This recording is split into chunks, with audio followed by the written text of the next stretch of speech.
Luigi is a character that hardly ever gets the spotlight. Always stuck in the shadow of his older brother, always a player too, and sometimes even made fun of by the Toads. But quite a while ago, there was a game that finally gave Luigi his time to shine. Finally let him prove that he was capable on his own and didn't have to always be overshadowed by Mario. That game was none other than Mario is Missing. Oops, wait, wrong one. Luigi's Mansion. Being a launch title for Nintendo's new console, the GameCube, the original Luigi's Mansion definitely struggled at selling people on the system like the Mario games that launched their previous systems did. But on its own, it not only gave Luigi the spotlight for the second time, it showed us that he was truly capable of being a protagonist and could offer a vastly different type of game and atmosphere than what we're used to from the Mario franchise. With that being said though, after the release of Luigi's Mansion, people didn't really expect to see any sort of sequel to it. The game seemed to do what it wanted to, and that was about it. And as the years passed, the possibility of a sequel became dimmer and dimmer. That was until Luigi's Mansion Dark Moon came out of absolutely nowhere in 2013. This game introduced quite a bit to the Luigi's Mansion formula, but at the end of the day didn't really stray too far from the original in terms of its core gameplay and ideas. But in 2019, the series would see its biggest change yet, with the release of Luigi's Mansion 3 in October of that year. This game shook up everything we thought we knew the Luigi's Mansion series was capable of in the best way possible. And in this video, I want to take a deep dive into it and see what really makes it such a great and genius entry in the series. My name is Mariomikester, and welcome to a Luigi's Mansion 3 retrospective. Released worldwide on October 31st, 2019, Luigi's Mansion 3 is the third entry in the Luigi's Mansion series. No, really? The team behind the development of this entry was none other than Next Level Games, the same team responsible for Luigi's Mansion Dark Moon on the 3DS and every Mario Strikers game. And despite releasing over 2 years into the Switch's lifespan, Luigi's Mansion 3 actually started out as a Wii U game, implying that the game began development well before the Switch's release in March of 2017. With a lot of the main concepts and ideas seen in the final game, including the setting of the hotel, already being planned when this was supposed to be on the Wii U. I imagine this game was delayed to the Switch because Next Level Games either didn't have enough time to finish it before the Wii U's era was over, or Nintendo was just not okay with having a game like this be trapped on one of their worst selling consoles to date. In order to make this entry in the series feel like a genuine step forward and not just another Luigi's Mansion game, the team brainstormed a ton of new concepts that could make this game feel different, with one of the most prominent being the introduction of Gooigi, a gooey, emotionless version of Luigi who, despite being invulnerable to hazards like spikes and being able to slip through metal bars and grates, will immediately melt if even a drop of water lands on him. But while being an idea conceptualized for Luigi's Mansion 3, this game wasn't actually where we first saw our Gooey King. Gooigi's first appearance actually came just about a year before 3's release, in the infamous Luigi's Mansion 1 remake on the 3DS. Here he just kinda serves as a simple player too with no special attributes or abilities. Pretty lame if you ask me. Also, according to Luigi's Mansion 3's producer, Gooigi is apparently, edible, and tastes like coffee. The game opens up with this really cute and surprisingly well-animated cutscene of Mario, Peach, some Toads, and Luigi and Polterpup on a bus ride to a very nice-looking hotel that they were all invited to. And upon making your way to the hotel with Luigi foreshadowing Mario Wonder 4 years in advance, and entering the hotel, you gain control of Luigi. And while everything here looks nice, it's pretty obvious something's up with all the staff and their, not so convincing disguises. Regardless of that though, the little interactions you can have with the characters while walking around here are so cute. You get to see Polterpup steal Mario's cake, and a group of Toads desperately trying their best to manage Peach's luggage.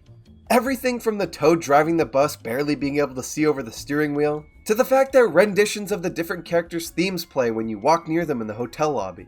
It's just all so smile-inducing, and really paints a picture for the sheer amount of polish and love this game is littered with. After making your way to your room though, this is where things start to take a turn for the worse.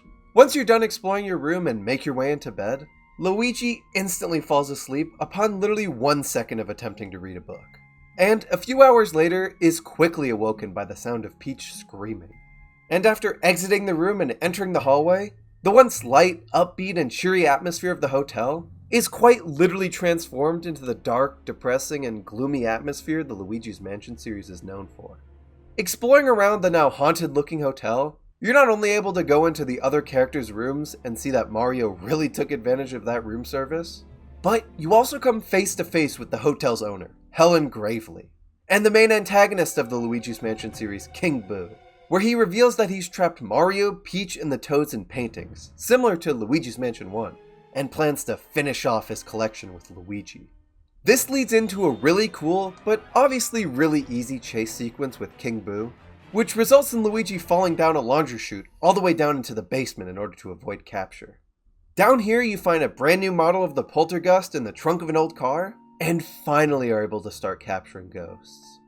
This whole opening does a stellar job at not only introducing how the game feels control-wise, and the main premise of it with the hotel and the game's story, but also at establishing the cartoony horror vibe it goes for.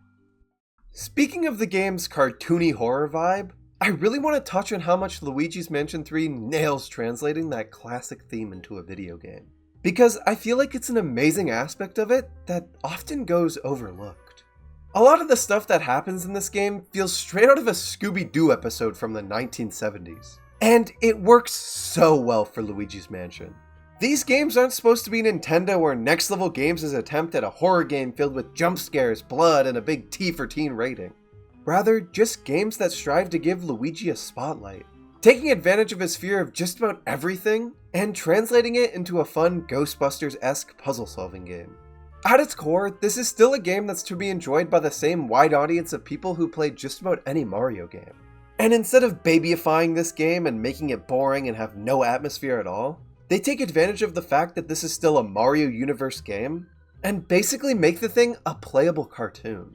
Everything from the cartoony art style to the silly animations and interactions it's packed with, this game is full of so many of the classic cartoon tropes you'd see in shows like Scooby-Doo and the Flintstones, and it's honestly admirable at how well they did at adapting these tropes into a video game.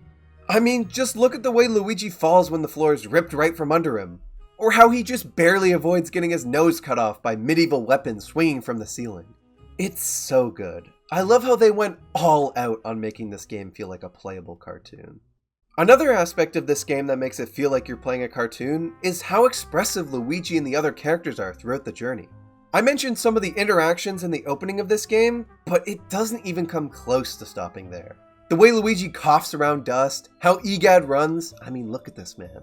Toad's expressiveness throughout the FNAF VHS found footage type thing, and Luigi's various interactions with Polterpup are amazing. The level of sheer detail present in the animations and expressions of various characters in this game do an amazing job at immersing you in this cartoony world, and is to date one of the best ways the Mario universe has been portrayed animation-wise. Returning to Egad though, and his incredible running animation, similar to the two Luigi's Mansions before this, Egad plays a pretty big role in the adventure. This time he sets up Luigi with two new moves. The Burst, which allows you to essentially jump by shooting out a burst of air, and the Suction Shot, which lets you shoot a plunger out that can attach to various objects, allowing you to do things like destroy vending machines and swing around like your Spider Ouija. Along with these two new abilities, Egad also gives you probably the funniest item in the game, the Virtual Boo. The item you'll use to contact Egad while you're exploring the hotel, and be able to view the map of the current floor you're in. Both Luigi's Mansions before this had similar devices like the Game Boy Horror and the Dual Scream, which were based off the Game Boy Color and the DS. But the Virtual Boo stands out because it's based on the Virtual Boy, the worst selling Nintendo console to date and easily the company's biggest failure, even more so than the Wii U. The Virtual Boo comes with almost all the amenities its real-life counterpart did, complete with its iconic red screen, and even Egad's overconfidence that with good marketing, the device will be flying off the shelves. Just like how Nintendo thought the Virtual Boy would sell well. Enough about Egad and the Virtual Boo though. I think it's time to talk about easily the best part of this game. And that is exploring the plethora of insanely creative and well-designed floors the hotel has. Before that though, I think the biggest thing to address first before delving into the hotel and its various floors is the fact that despite being called Luigi's Mansion 3, this is the first game in the series to not take place in a mansion at all, instead taking place in a giant hotel. And while being super ironic because of the series' name, having this game take place in a hotel was one of the coolest things they could have done. The hotel setting, with its almost infinite possibility of floors, allowed the level designers to spread their wings and not be forced to adhere to a certain theme, like the first game was, but also be able to fit all those themes in one building without it feeling weirdly forced, because of the nature of a hotel resort, and its elevators separating them, instead of just trying to separate different themes across multiple different buildings like Dark Moon attempted. It's a great way to evolve the series thematically, and allow it to explore a bunch of different themes without them feeling shoehorned in like they did in Dark Moon's multiple mansions. Personally, I'll take a Luigi's Mansion that doesn't take place in a mansion, but still somewhat seamlessly is able to incorporate a variety of different themes inside one building, instead of one that desperately wants to explore different themes, yet tries to stick to the mansion theme and creates like 5 different mansions to try and explore those themes. Sorry, Dark Moon. Heading into the floors themselves though, this is where the cartoony nature of the game makes a big return. While some of these floors are somewhat realistic in their size and theme, and genuinely do seem like places that would fit and be featured in a hotel, others absolutely do not, and I love it. Some of these floors are so insane in what they do that half the time I forget I'm even in a hotel, and again, feel like something straight out of a cartoon. I mean, just look at the tomb suites on the 10th floor. This place not only features an entire mini desert complete with a giant pyramid in the center, the pyramid itself houses an entire labyrinth of rooms below it, featuring literal death traps. I mean, the stark contrast between floor 12 being pirate themed and housing a literal mini ocean with a 2-scale pirate ship floating around in the water, to the next floor, floor 13, just being a regular old gym, is so funny. And goes to show that not only did the developers explore a plethora of unique ideas to have for these floors, they clearly had a lot of fun with it too. My absolute favorite floor here though, has to be the 8th floor with Paranormal Productions. This floor sees you exploring a bunch of different movie sets in order to try and find the director ghost megaphone so he can film his final movie. When you initially visit these sets, they're nothing more than just regular old movie sets. I mean, sure, they're cool, the blue screen to add different backgrounds and effects and posts, the studio lights, and of course the director's chair. But what really makes this floor cool is what happens when you look through one of the cameras in the various different sets. Suddenly, instead of just being basic movie sets, they're transformed into what they would look like after all the cool movie effects were added, and it completely changes how you view them. Along with that, by positioning Luigi on the set and looking through the camera as Luigi, you're able to control Luigi and interact and walk around the set through the camera lens as if it were a real place, playing out these movie scenes as if you were actually in them. I absolutely love this concept. And in order to play out all the scenes correctly, you have to bring different items from different sets into the scenes, and I always have a blast doing this whenever I get to this floor. It's just such a creative idea for not only a Luigi's Mansion game, but just a video game in general. All of this culminates into finding and returning the director's megaphone and helping him film his final movie, which you actually get to star in, and with Luigi's help, take down this giant Godzilla terrorizing the city. It's amazing. Well, that is until you realize that the giant Godzilla you were fighting is just a regular ghost in a costume. Jokes aside though, having the final boss fight for the film set take place in an actual movie is so cool, and is just another way this game constantly shakes up its formula. But the insane amount of creativity present in these floors doesn't just stop with the floor themes themselves. Like I was just talking about with Paranormal Productions, the unique boss fights each floor holds and the boss ghosts themselves are so cool. Boss ghosts have always been incredible in Luigi's Mansion games, but here they're even better because of the unique and different themes each floor has. You have your pretty cool, but also pretty basic boss ghosts like Cruller, the lazy and easily frightened mall security guard, Chef Souffle, the chef, and Johnny Deepend, the bodybuilder ghost pretty similar to Biff Atlas from Luigi's Mansion 1. But then you have super creative ones like Amadeus Wolfgeist, a professional piano player, whose piano playing changes depending on the stage of the boss fight, and eventually becomes the piano by haunting it. King Mac Frights, a medieval king who fights you atop his horse trying to joust with you, and Captain Fishhook, one of the only non-humanoid boss ghosts in the entire series, being a giant shark who in my opinion has one of the most fun boss fights in the entire series. Seeing you roll explosive barrels into his mouth while he possesses the ship itself, and hanging on for dear life when he flips the ship sideways and tries to swallow you. And even for the not so creative boss ghosts design-wise, that doesn't mean their fights aren't unique and fun.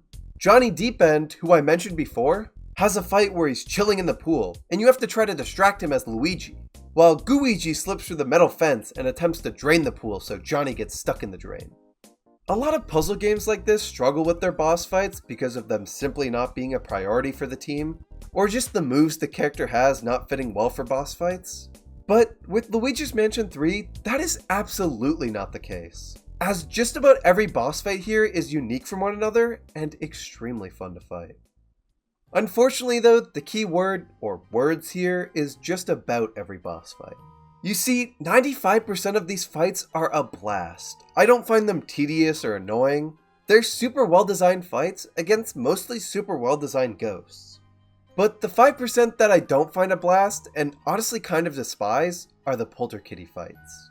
And yes, I mean fights plural. Conceptually, Polterkitty and their fights sound cool enough. It's a cat version of Polterpup that is a pet of the hotel's owner Helen Gravely, that she sends out after Luigi in order to halt his progress in reaching her and King Boo. Polterkitty does this by sometimes stealing the elevator button you've just gotten from defeating a boss as you're about to push it and go to that floor. After that, you have to scour the floor below you and look for Polterkitty and fight it. Sounds okay enough, right? Well, the issue here comes with the fact that you have to do this 3 times per encounter. 3 times you have to nearly beat it, have it run off to the floor below the one you're on, and fight it again until finally getting the button back.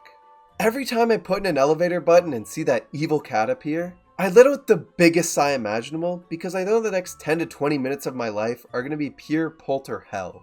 I think Polterkitty could have worked a lot better if this only happened like once, and you didn't have to chase it down multiple floors. It's just kinda unnecessary backtracking and wastes a ton of time. On a more positive note though, we have easily one of my favorite aspects of the entire game, and that's the money. Jokes aside though, collecting money, gems, and gold is easily some of the most fun I get out of this game. Gold collecting has always been a huge part of the Luigi's Mansion series ever since the first game, with the gold collecting and the score it awarded you upon completion being one of the original's driving factors due to its short runtime and arcadish level of replayability.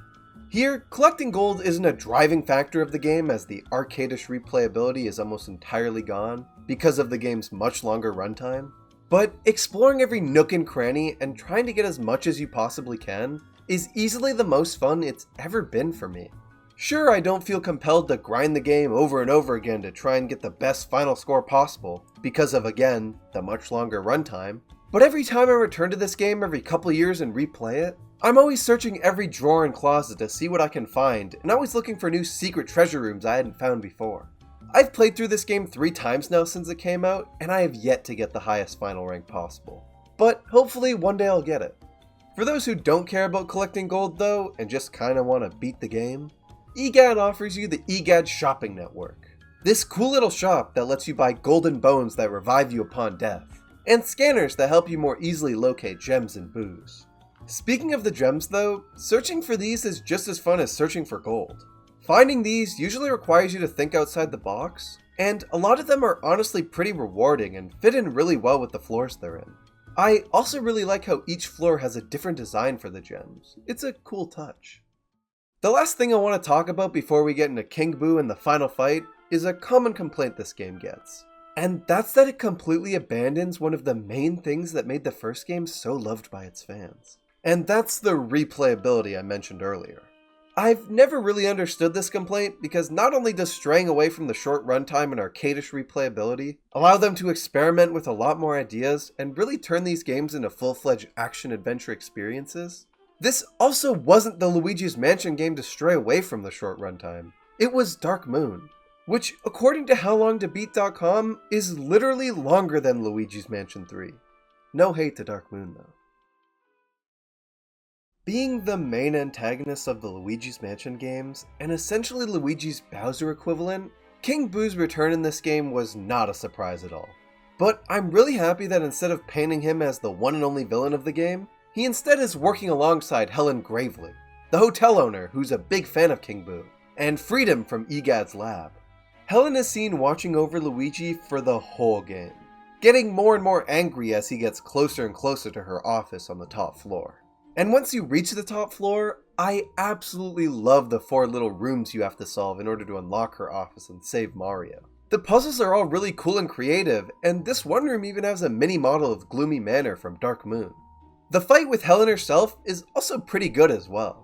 It's nothing mind-blowing, but having to switch between Luigi and Gooigi in the fight always keeps me engaged, and despite not being the most interesting fight, it's definitely one of the most difficult. Once you do defeat her though and save Mario from his painting prison, you're greeted by one of the cutest cutscenes in the entire Mario franchise. Yeah! Whoa! Oh! Ah! Oh! Oh yeah! Yeah! Way to Mario! go, Luigi! Hey. Oh! Oh, yeah. Huh? Oh! Come on, this way.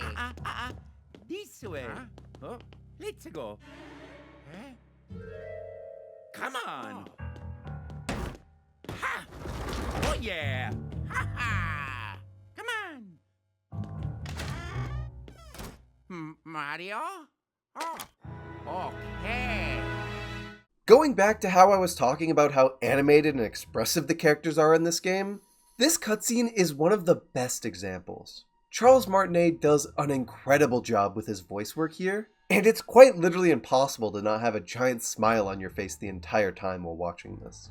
This continues throughout the entire time you're making your way up to the roof of the building, as Mario effortlessly runs and jumps his way up, happily encouraging his brother to hurry up so they can rescue Peach. Once you make your way to the top and do rescue Peach though, the three's cute reunion is cut short as King Boo appears, trapping everyone except Luigi, yes, even Egad and the Toads in a painting, and leads into the real final battle. This fight is pretty good.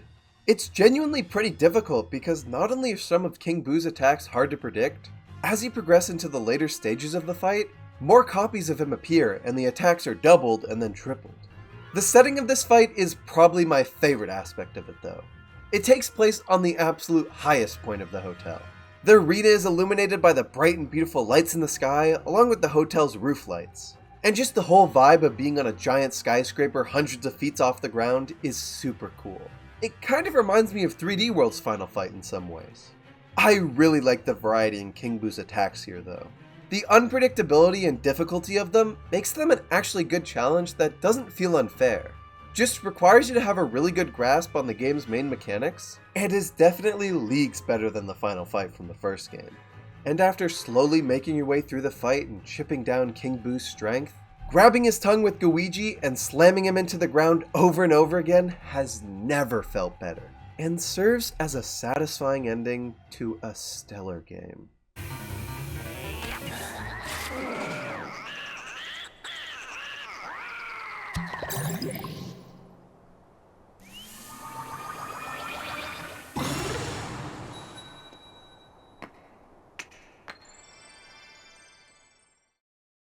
The Luigi's Mansion series is not one that people talk about very often.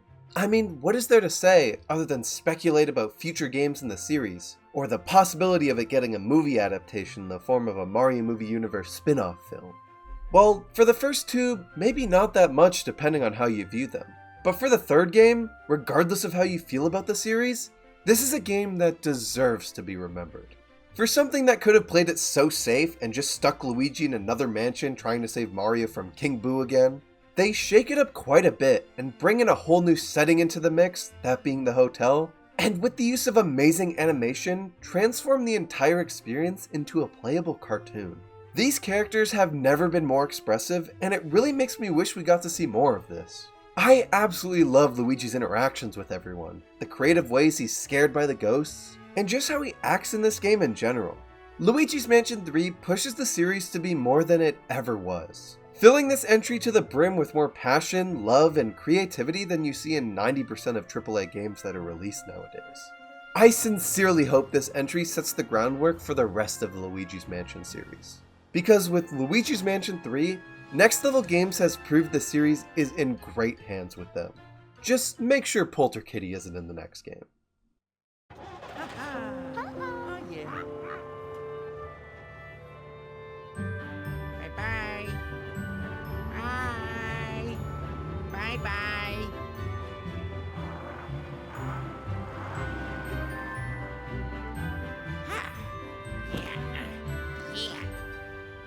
Wow.